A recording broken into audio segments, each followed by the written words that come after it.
Gözyaşım sillere dönü canım, gülzarım çöllere dönü. Yanım köp hasrata yanım yarim, akbalım küllere dönü. Adını dağlara yazdım yarim, derdini canamadım. Kışa dönü baharım yarim, men ağladım sen ağlattın. Adını dağlara yazdım yarim, derdini canıma dedim. Kışa dönüp bakarım yarim, men ağladım sen ağlattın.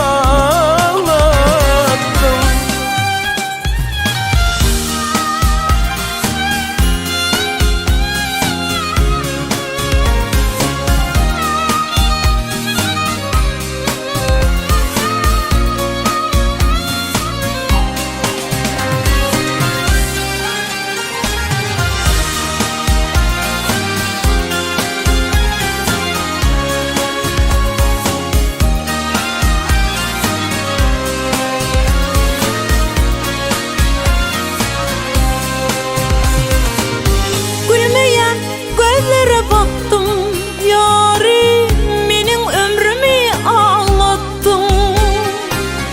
Bana sensiz yaşamak zor yarim, beni de Allah yarattı.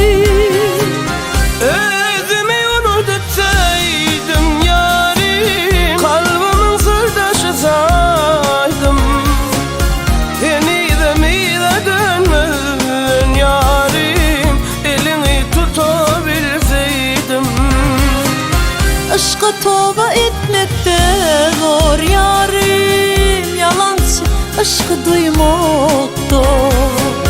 Ömrümde bir gidip yanlı, kalbim bu canım sana vermekte.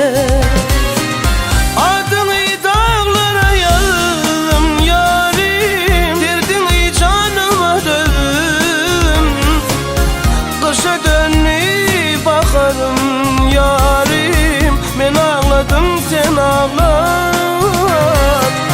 Özümü unutup söyledim yarim, kalbimin sırdaşı saydım.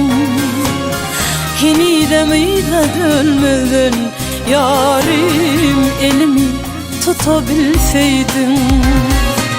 Adını dağlara yazdım yarim, derdini canıma dedim.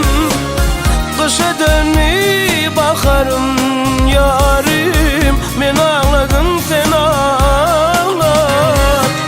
Adını dağlara yazdım yarim, derdini canamadım. Kışa dönüp bakarım yarim, men ağladım sen ağlattın.